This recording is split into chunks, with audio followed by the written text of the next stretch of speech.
This episode of the Jerry Paul Podcast is CME eligible. To claim credit, please go to the CME tab on jerrypal.org. Welcome to the Jerry Paul Podcast. This is Eric Woodera. This is Alex Smith. And Alex, who do we have with us today? We're delighted to welcome back Louise Aronson, who's a geriatrician and author in the UCSF Division of Geriatrics. Her most recent book is Elderhood. Louise, welcome back to Jerry Pal. Thanks for having me. And we're delighted to welcome, for the first time, guest Bill Andereck, who's a primary care internist and senior scholar in Sutter Health's program in medicine and human values, a program that he co-founded with a former UCSF faculty member, Al Johnson. And he's also chaired the California Pacific Medical Center's Ethics Committee since 1985. Bill, welcome to the Jerry Pal Podcast. Thank you, Alex. So we have a really interesting and a potentially challenging podcast today. We're going to be talking about, the title is Allowing Patients to Die. I think the theme is more saving someone's life and the regret that follows. And for this podcast in particular, both Bill and Louise wrote articles that we're going to be discussing, particular patient cases. So while you don't have to, we're going to summarize these articles. If you have a chance to read those articles before you listen to this podcast, I highly recommend that you do. We were going to have them on the show notes to this podcast. Just go to Jerry Pal for this podcast, and we'll have links to those articles. But again, I think you may get a lot more out of this if you read those articles first, but you don't have to, because we will summarize them too. But before we go into all of that, I think, Bill, you have a song request for Alex? I do. Alex asked me for a song that was resonating in my head at the time, and it would be Guy Clark's song, The Cape. Why Guy Clark's The Cape? Oh, it's a long story. I'll make short. I grew up in Tennessee, went to school at Vanderbilt. Before I came to San Francisco, I spent a little time in Austin, Texas. This is in the early 70s. At the beginning of the music movement with Jerry Jeff, Guy Clark, and all the crew, most of them who were rejects or transfers from Nashville. But that song has stayed with me, and the lyrics, I can't help it. It gives a nod to Kierkegaard. All right, Alex. That's awesome. That's got to be a first. Yeah, great choice. Here we go.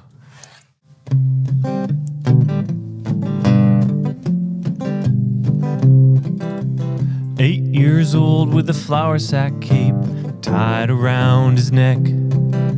He climbed up on the garage, he's figuring what the heck. He screwed his courage up so tight, the whole thing came unwound. He got a running start, and bless his heart, he headed for the ground. He's one of those who knows that life is just a leap of faith. Spread your arms and hold your breath, and always trust your cape. That was fabulous. Okay, we got a lot to talk about. We got 2 articles, but I'm going to throw in a third, actually. It's not really an article. It's something me and Alex were talking about. The patient case, Dax. Yeah, this was a famous case. It's much discussed in bioethics courses in Beecham and Childress's Principles of Biomedical Ethics. This is the case of Dax Cowart, who in 1973 was in a horrible burn accident. He was a 25-year-old guy, former captain of the football team, former Air Force pilot. His father had inadvertently parked his car on top of a propane pipeline that was leaking, and the car exploded. His father was killed. He was horribly burned over most of his body, lost many of his fingers. Farmer nearby came to rescue him, and he said, "Can't you see I'm dying, or I'm dead? I'm going to die. Just get me a gun." He had a 14-month recovery in hospital and rehab, and continually asked to have life-sustaining treatment suspended so that he could be allowed to die. Doctors did not listen to him. And afterward, he said he was glad to be alive, and the doctors should have listened to him, and he should have been allowed to die. So that is sort of like the fundamental case that started this controversy. Yeah, but that was in the 70s, Alex. Mm-hmm. Would that really happen nowadays? which for those who haven't read Louise's article, knows that's a leading question to Louise. Yes, well, I don't know about 2024, but in 2023, yes, it could happen. It happened to my mother. So if you can summarize, again, listeners, we have a link to this article on our show notes.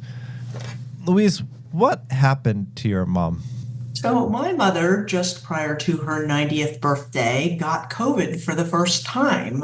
This was fall of 23.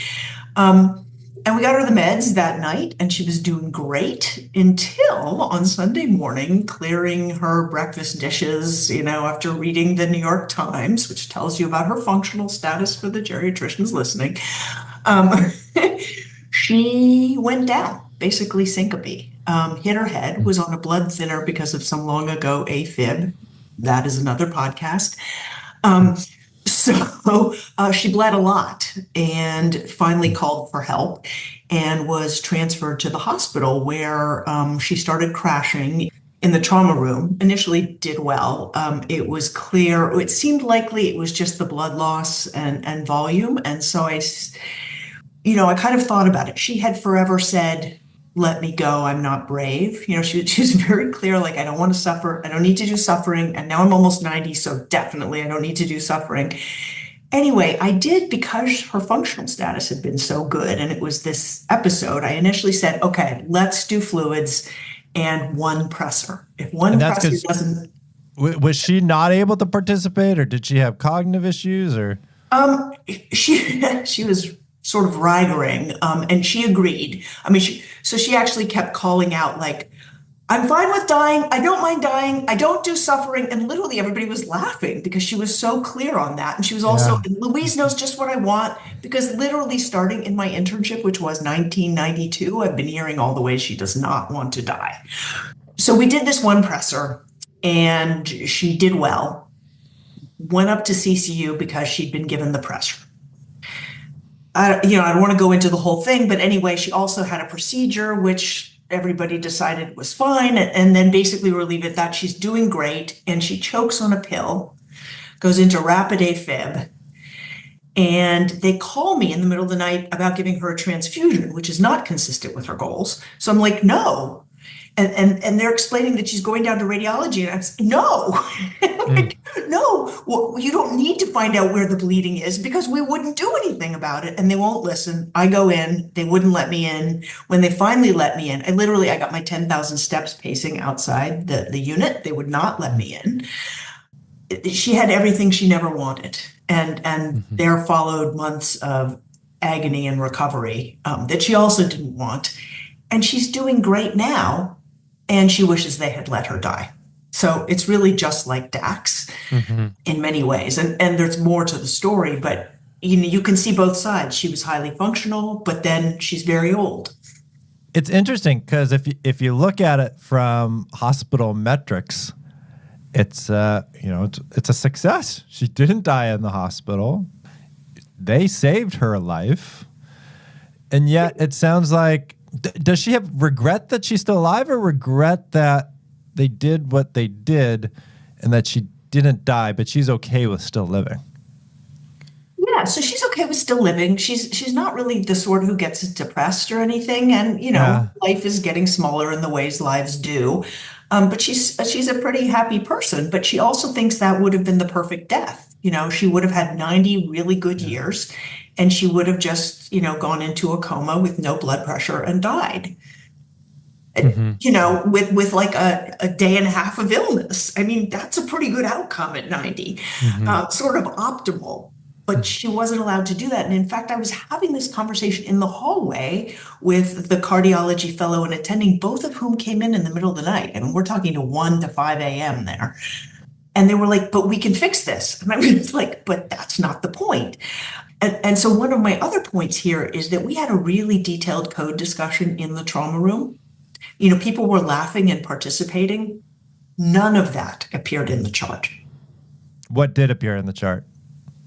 Really very little. I'm actually kind of shocked as a person who hasn't done hospital medicine in some time. Like, what happened to like admission notes and code status, DNR, DNI?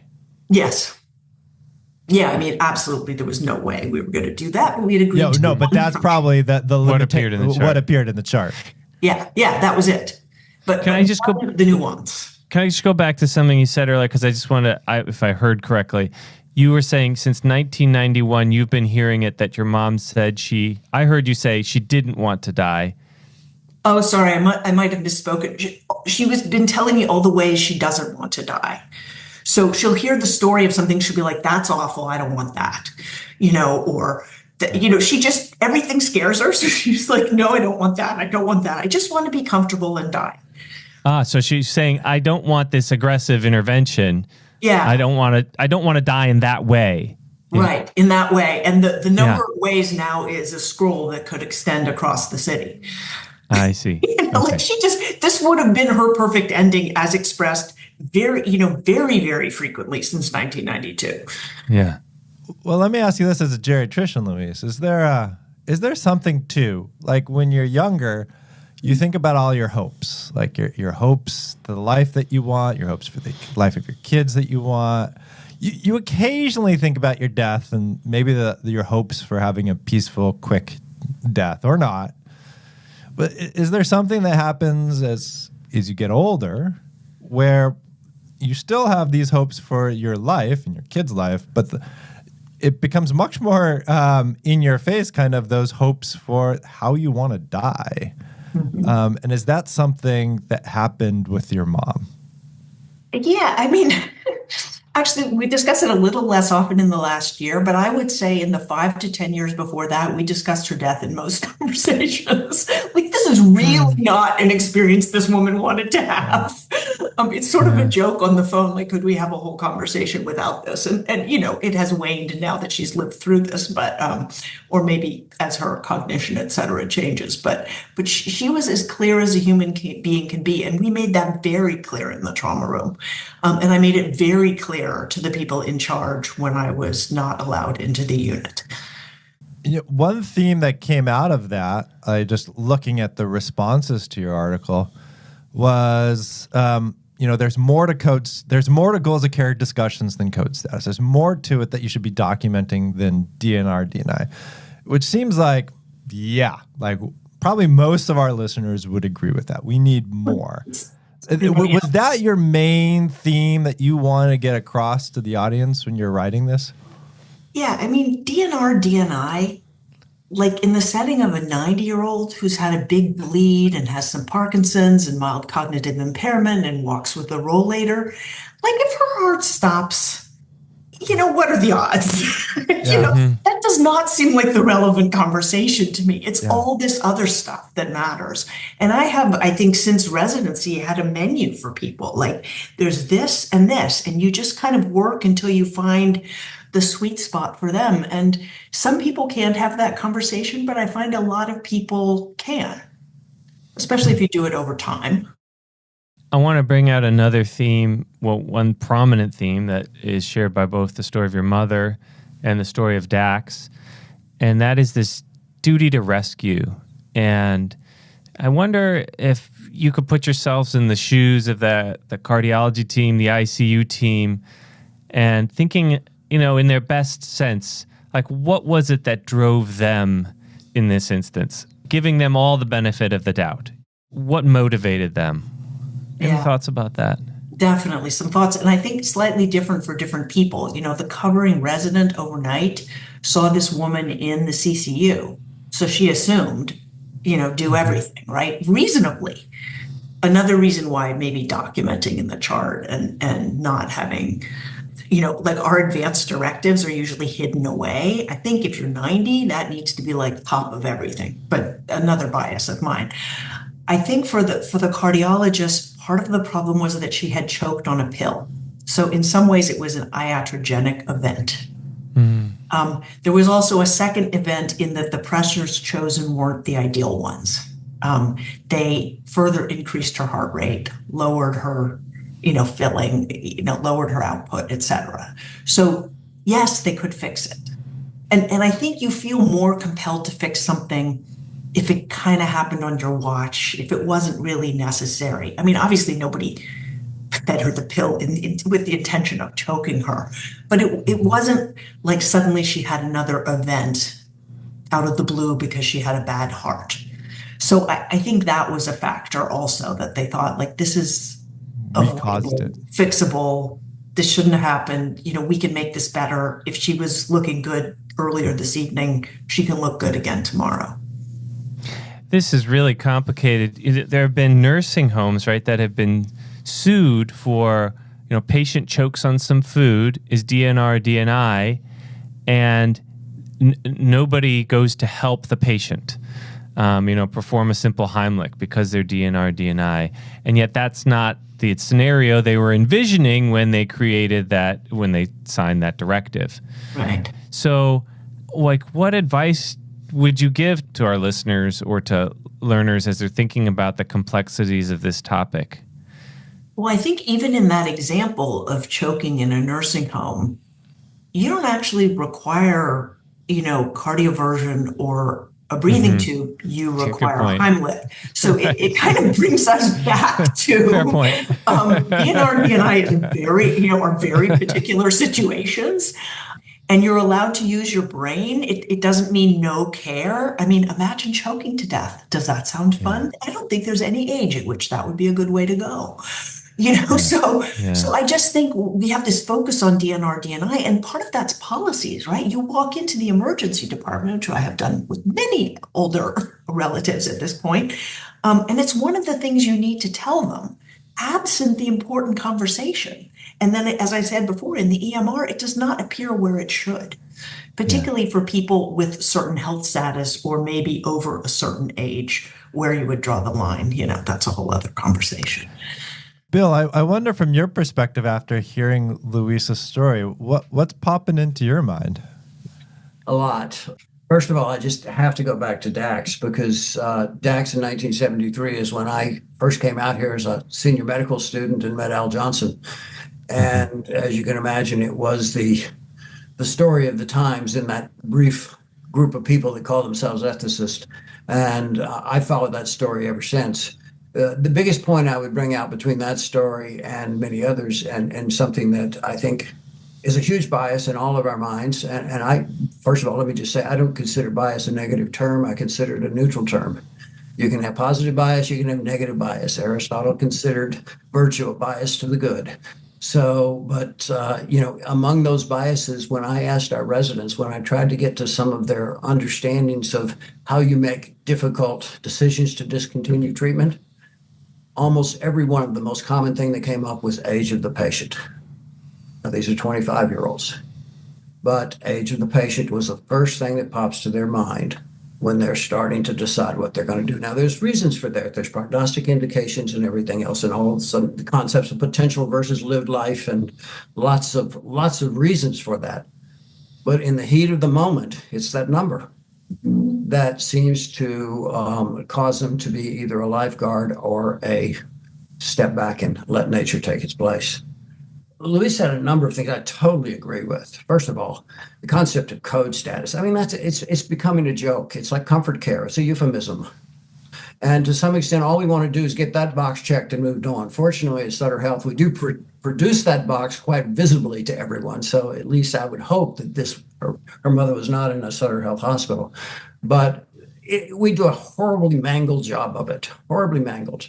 Talking about code in a situation where someone, if they're going to have anything, they're going to have a septic death. They're going to have something else. They're going to bleed. That's not cardio. It's different. And so we'll see people. We won't pound on their chest, but we'll do everything else in this misguided sense of, this is what we're supposed to do. And I have many. The patient's responses to this are great. I have one quick story. I had a lady who I started taking care of her in her early 70s. And the very first visit I had with her, she said, "I want to die. Will you just help me die, doc? I want to die. I really want to die." And I would point out, this lady had been on meprobamate, which is an antidepressant that came into use in the 50s. MAO inhibitor that no one wants to touch, even me. But this lady continued to see me every 3 or 4 months and routinely asked me the very same question. But she didn't die. She didn't even make any efforts to die. She entertained her family. She had grandchildren that were coming around and all the time. But every time she said, I want to die. So fast forward, now she's about 87. And she's in there with her daughter. And she says, Doc, I want to die. I want to die after the first of the year. I'm ready to leave this earth. And I said, well, okay, I'm certainly not going to do anything to stop you, but you don't seem but I want to die. And I said, well, wait a minute. Thanksgiving's coming up. You're having your family. Christmas coming up. You're going to go traveling to Hawaii with your family. And, you want to die in January? Yeah, that's what I want to do. I said, okay, well, we'll have to talk about this at your next visit. And I said, oh, and by the way, do you want a flu shot? And she looked at me and said, of course I want a flu shot. I sat there and I looked at her and said, wait a minute, you just told me you want to die. Why do you want a flu shot? And she said, I don't want to get sick. In the presence of her daughter, I said, how the hell are you going to die if you don't get sick? And she actually lived on for about another 9 months, fell and broke her hip. And sure enough, we stuck her in hospice and let her die at home in a couple of days very quietly. Mm-hmm. But, Al and I used to laugh about it. People say things and they don't understand the context in which those things may actually occur. How do you protect yourself? Well, a big piece of pink paper on the refrigerator door might help. But I was actually in the group that actually started the Pulse Form. And it is not being used the ways we intended it. The intention was to place it in the beds in nursing homes so elderly people who aspirated, got pneumonia, had an MI, didn't get hauled off to the emergency room by an ambulance crew so they could die in the ER. That's why we did it. Yeah. Now I've got 45-year-olds asking. Well, we got a lot of potential angles here that we can go to. And Louise, I wonder from your perspective, as somebody who's thought a lot about ageism, we've had you on this podcast to talk about ageism. Going to Bill's, he's bringing up like when you ask younger like trainees or physicians how they think about it, like age becomes important. We're talking about older adults who are your mom is in this situation. Is ageism playing a role here in how we're thinking about this, or what role does it play? Yeah, I think there's, as with so many things, particularly in the summer in which we're having this conversation, but, there are situations in which age realism and ageism are dancing around each other. Okay, wait, tell me what age realism.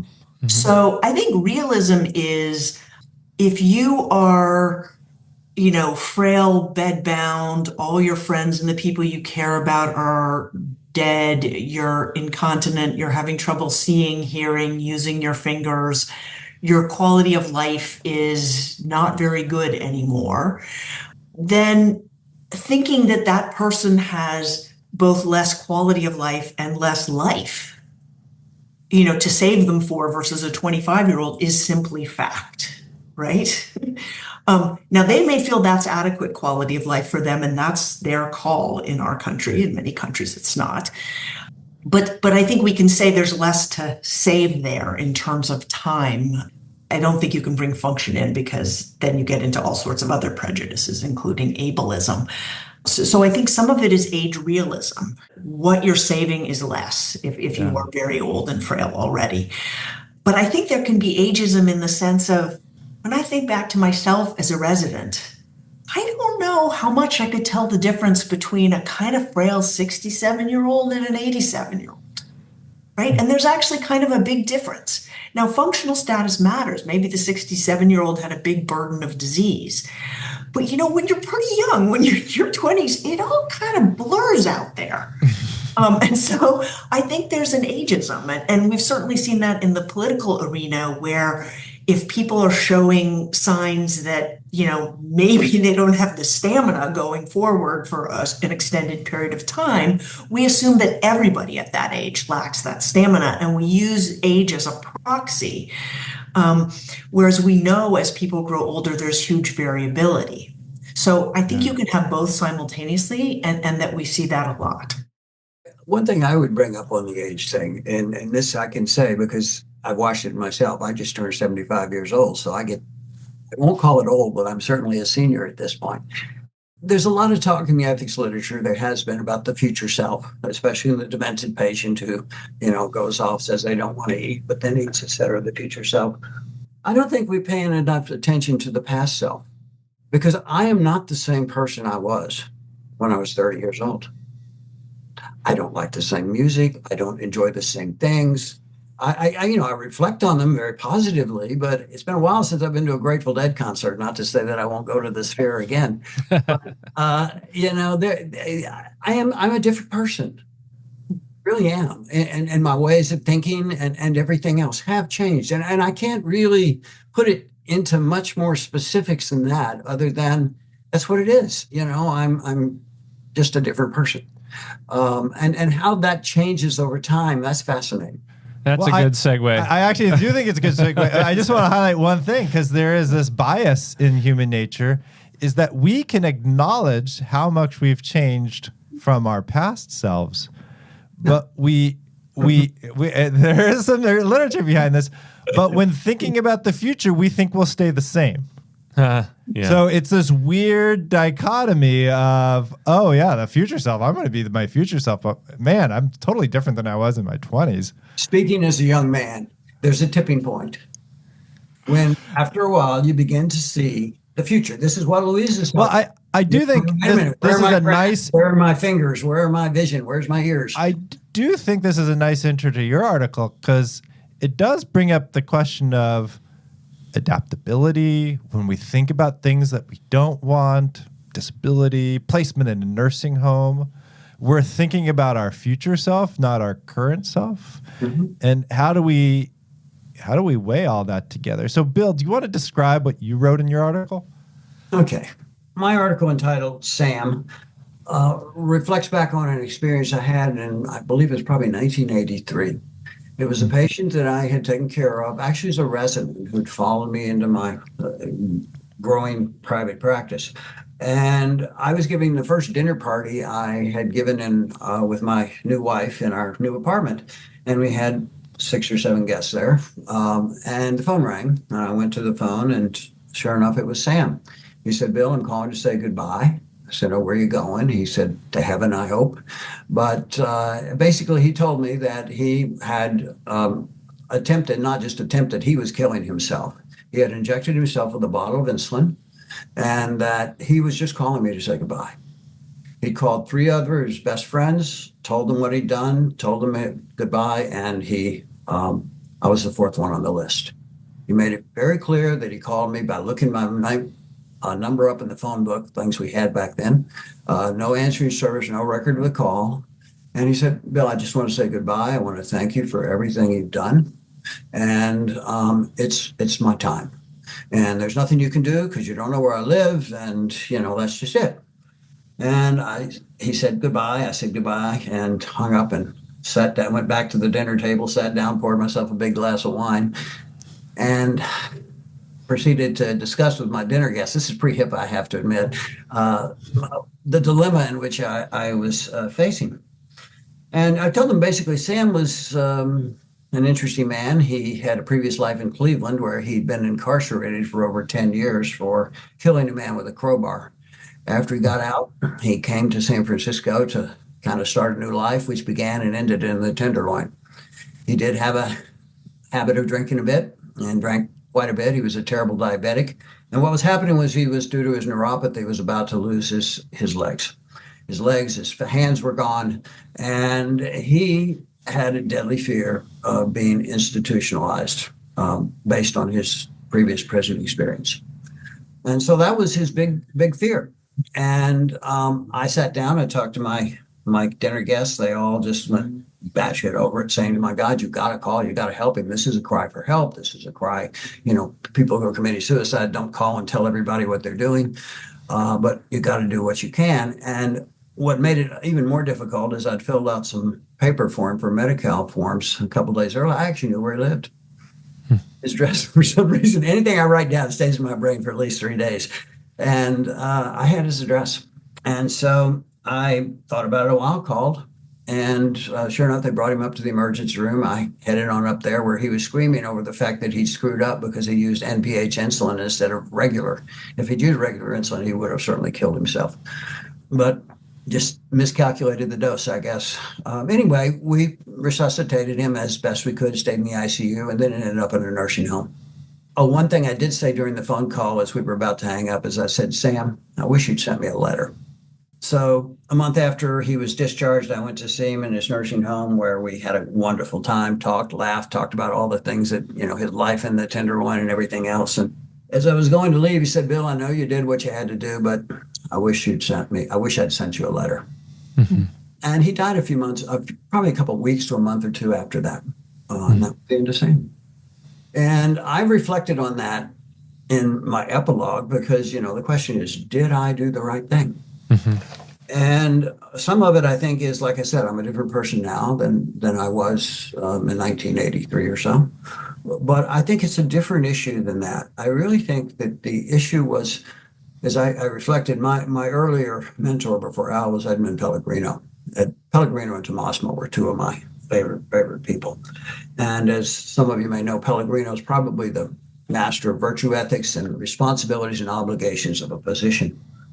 And Ed imbued in me the concept that physicians are like lifeguards. They have a special skill, and when they see someone who needs it, they need to use it. And I bought into that. I was a great lifeguard for a long time, still am when I need to be. But the thing was, there was also this idea of you don't want to get to know your patients. You must remain objective. You cannot make good decisions if you're not an objective physician. And believe me, I believe that completely. And I thought that made a total lot of sense. What's happened in my practice, since I've seen these people for 30 plus years, I've gotten to know them as people, not as patients. I know their children, I know their desires, I know where they go for vacation, I know, what they like to do, what their goals are, what their values are. That makes it really special for them and for me. But in a way, I kind of evolved into what Pellegrino called the friendship role. And a friendship role is very, very different. I think when you adopt a friendship role, you do have the ability to incorporate the values of your patient or your friend. And you know them in a different way. But my real regret, and I don't want this to sound like sour grapes, but it's harder and harder to maintain or to even establish that friendship role in modern medicine now. There's no continuity, particularly in the hospital, where the man who asked about your advance directive is not the woman who's carrying it out the next day. Yeah, so similar to what we're seeing with Louise's, even if you had a conversation the day before, the night before, nobody knows about that conversation the next day. In our desire for efficiency and quality, we have abrogated continuity to Epic. And it's not the same, but it does provide information. But as I was taught by one of the greatest clinicians I've ever known, it said the exam begins when you enter the room and it begins with your nose. Well, let me ask you this. Is that part of this theme of this is this, this lingering regret after saving a life? And you saved a life. Louise's mom's life was saved, and there's this potential regret. I wonder, though, in your particular case, Bill, you only have that regret because you've seen what happened after intervening. If you didn't intervene at all and he were to die, you'd also potentially wouldn't you have lingering questions? Was he depressed? Was he rational in doing this? What if I saved his life? And he comes to me a week later and says, thank you very much. And I can also imagine this for the CCU resident. Like, all of this is happening. The irreversibility of death, if I just let them die, like, we can't reverse that. But if we do these temporizing measures, if we do this intervention, they'll still be alive. They can always stop things in the future if they wanted. But you don't really know. First of all, I think if Sam had called me today, I would have just hung up the phone and gone back to dinner. As I know Sam, and as I knew him then. But I was different then. Secondly, one of the things you got to learn in medicine is there's a hell of a lot of things worse than death. and some of them the ways in which we keep people alive. The other issue is for that, and I've had them both. I've had them both ways. We've resuscitated people, and I went to him with my whole ethics team once and said, "Ma'am, did we do the right thing?" She looked at me and said, "No." I've seen it, but I've also had people come back and say, "Thank you, thank you, thank you." Yeah. But one of the things I worry about when we really know medically where this case is going, and we find, how many times does this happen, Louise? I'm sure you've seen it, or maybe in the ICU, where we're trying to wake the patient up so that they can tell us to quit. I mean, that's crazy. But when we know this guy or this woman is never going to make it out of the hospital, is never going to regain any semblance of a human function, we've got to understand it's time to let go. And not everyone can. My favorite was Neil Cohen. I don't know if any of you remember. He was probably before your time. He was the master of the ICU at UCSF. And his line was classic for medicine. It was, "No one dies in my ICU unless I let them." And frankly, that attitude is still there. Now, I don't have a problem with that attitude as long as they'll sit down with the bioethicist and decide whether or not it's time to let them. But without that reflection and the ability to say, okay, it's time, which is what's missing if you're just nothing but a lifeguard, we have a problem. Let's turn to Louise and get her thoughts on this. And just by way of a prompt, which you can leave or take as a way in, it seems like you're talking about a different sort of duty to rescue or a different way of saving a life, I think, as Louise said in her piece. Louise, what are your thoughts on this? Well, that was exactly what I was thinking, I guess, predictably. I think, and it sort of harkens back to Bill's point about the fragmented system and, what people do and the lack of continuity. When you're in the hospital setting, people like it because it's discreet, right? So they saved the life and they think, oh, great, I saved the life. And they send people out into the world and they don't actually see what their life is like after that. And often they don't know what happens to them. But as a person who's done primary care and house calls, I know what happens. And often what they have preserved is not so much the life, but the suffering. They have ensured weeks or months and sometimes years of obscene suffering and not really given the person the real choice. When they say we're going to save your life, a person has a certain image of like, oh, I'm going to have my life that I want back. And I think when we train people so much on the inpatient and have no continuity, they don't understand what they're doing. And so it seems like the job is to save a life.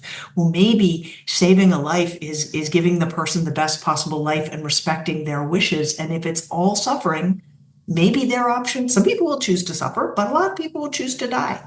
Oh, I got a question then. Thinking about future self and the challenges we have thinking about our future self, how much of this is just like ableism? Like, because when you talk to people, would you want an amputation? Most people say, no, my quality of life would be terrible. You ask people after they have amputation, their quality of life isn't bad. You go to Unlock, which Alex did, older adults with a lot of functional impairment. You'd think, my God, well, their quality of life has to be terrible. Alex, what did you find? Yeah, most of them said their quality of life was good or better than some of the minority said, great. We adapt. Bill's case, didn't want to live in a nursing home. You talk to people in nursing homes, you know what? A lot of them feel like their quality of life is pretty good in the nursing home. They don't want to die. Now you're talking about a real bias. And that is the bias to, I know what you want. And some of it falls in, the concept of the word we use is quality. You fell into my trap. The word quality is a terrible word. Quality of life is probably the most confusing concept you can come up with for a very simple reason. Quality has at least two connotations. One is an excellence. This is really high quality. The other is an essence. This is the quality of this substance. Life as an essence is probably the area in which physicians can have some say about this is going to work or not. But life is an excellence. How good is it? That's really not our decision. That's the decision of the bearer of that life.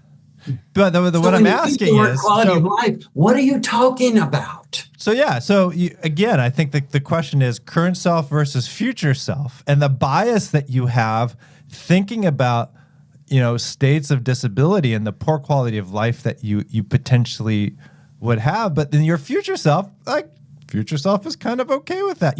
And this goes back to like the biases, like Zeke Emanuel. Like when I'm 75, is it Zeke and Emanuel? Yeah, one of the Emanuels.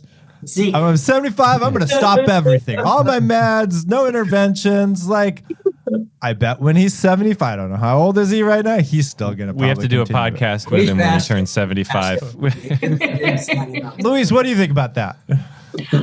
Well, I mean, I agree that quality is totally in the eye of the beholder, but there's also a difference between, how much function. Yes, you want to have a certain amount of function, but what counts? Like if you're bedbound and lying in your urine most of the time, that's not something I've ever met anybody who aspires to. Whereas using a rollator or a walker, that's not so bad. I do that now. I mean, I'd rather not, I'd rather put it off a couple of decades, but that's not so bad. So I do think there's sometimes overlap, but you really have to talk to the person. I mean, this was why I could be so confident, because I've literally been having this conversation with my mother since 1992. On the other hand, I have a patient I've only seen a few times that I saw last week. He's 80, and he's like, wow, I know the 80s are different. I have friends in terrible shape, friends in great shape. The only thing I know for sure is that I want to stay in great shape as long as possible. And if I have something really bad, I want to die as quickly and comfortably as possible. And he's got huge good functional status, but he is realistic about it. He's thought about it a ton. So you just have to talk to the person. And Eric, your comment about, how do we predict the future, basically is the problem with all advancce directives.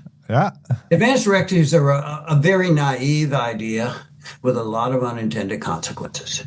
When my patients come to me with an advanced directive, I say, well, you can check the boxes, but frankly, the only thing that matters is that blank section in the back where you talk about what your goals of life are and who you assign to interpret those goals of life. All the rest is irrelevant, in my opinion. I've seen it rapidly becomes irrelevant. Well, listen, this is what we do in the hospital. We consult all the time on patients who have advanced directives to say one thing, and we're in a situation where it's clear they want to do something else. But how much of it's like Winston Churchill? Like democracy is the worst form of government besides all else. Like, there's things that's wrong with advanced directives. I did not. But we desperately need them because the alternative is horrendous. I was involved in the one that wrote the California Advanced Directive Act, and I'm the person who's responsible for keeping that box on there that says do everything regardless of what effect it'll have. The reason I kept that box in there so we could identify the crazies. Because when somebody checks that box, they have to have a nice discussion with me or someone else.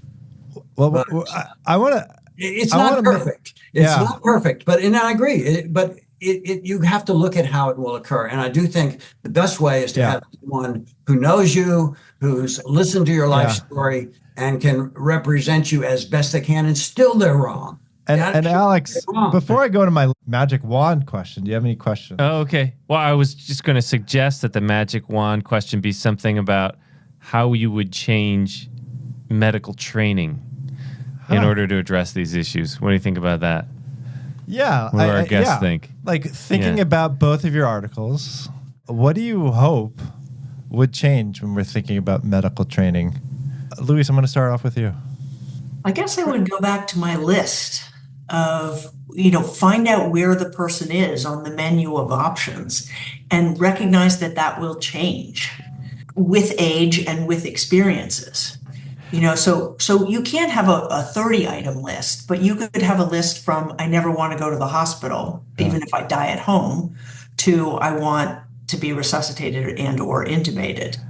But how much of this was a problem of not having the right list versus not really understanding what the goals were, what the values were with your mom, and then thinking about, okay, which of these interventions is actually going to achieve what's important to her? I totally agree with you. It's about goals and values. But I think given the EMR and incoming AI and where the system is now, hopefully having a list instead of just DNR, DNI would be something they would actually do, and where the the cursor fell on that list would then prompt discussions of goals. But I think what people want is data points, and we're talking about conversations.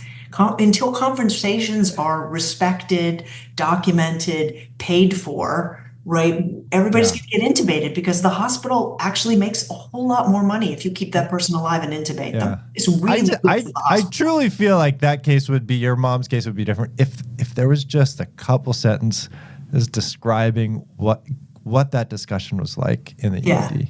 I think that would have been a framing, and if it was easily available for everybody to see. Bill, your magic wand, what are you going to use it on?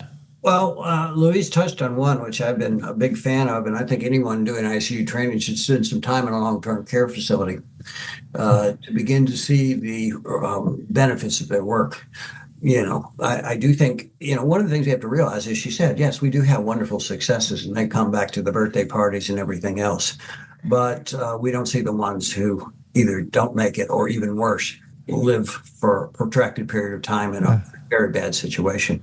The other one, and the other one I've struggled with is how do we bring back humanity to medicine? And one of my thoughts, if I really look back on really who made me, it was my mentors. It was Edmund Pellegrino, David Tomasma, Al Johnson, Gene Stollenberger at University of Tennessee, who discovered the link between rheumatic fever and heart disease. Those types of people, the people who I would sit down with and share these experiences with, and even a resident in the middle of the night when you're making these decisions. But I do find among our house staff, the time for reflection is not there. And in fact, after a complicated ethics issue, we will oftentimes go in and try and debrief them. And it bothers me how the nurses are there, the physical therapists are there, some of the social workers are there, occasionally an intern show up, but they're too busy. They're too busy. Yeah. Well, we could keep on talking. I want to be respectful of time. We're at the top of the hour, but maybe we can get a little bit more of Guy Clark, Alex. Yep, the Cape.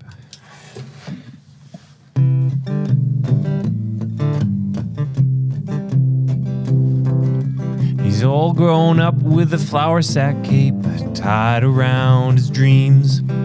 He's full of piss and vinegar. He's busting at the seams. He licked his finger and checked the wind. It's gonna be do or die. He wasn't scared of nothing, boys. He was pretty sure he could fly. He's one of those who knows that life is just a leap of faith. So spread your arms and hold your breath and always trust your cape. Thank you. Louise, Bill, thanks for joining us on the podcast, and thanks for writing those articles. Again, we'll have links to those articles on our show notes. I highly encourage people to think about them and read them. There's no right or wrong answers here. It's just that reflection, which was Bill was talking about at the end. Bill, Louise, thanks again. Thank you. And to all of our listeners, thank you for your continued support. And we'd also like to thank our donors who've donated more than $250, including Nina Flanagan, Penelope Thompson, Lloyd Woolstat, Mark Wren, Carol Heyman, Bob Rixey, Patrick Lally, Matt Schuster, James Tulsky, Annie Hargadon, Jeffrey Galbraith, Daryl Owens, Meg Walhagen, Susan Nelson, Sharon Bragman, Harry Hahn, Jessica McFarland, Victoria Braun, Diane Meyer, Mike Steinman and Dorothy Richmond, Wendy Peltier, Kelly Strait, Craig China, Ron Saber, Rebecca Goldstein, and Elizabeth Chung. And again, those are the ones who've donated more than $250 in the last year. If you're interested in donating, click on the little donate button. Or if you just want to share our podcast on other podcasting platforms or Twitter or any other social media sites, that's good too. And if I mispronounced your name, please shoot me an email. I will correct it the next time we record one of these. Thank you.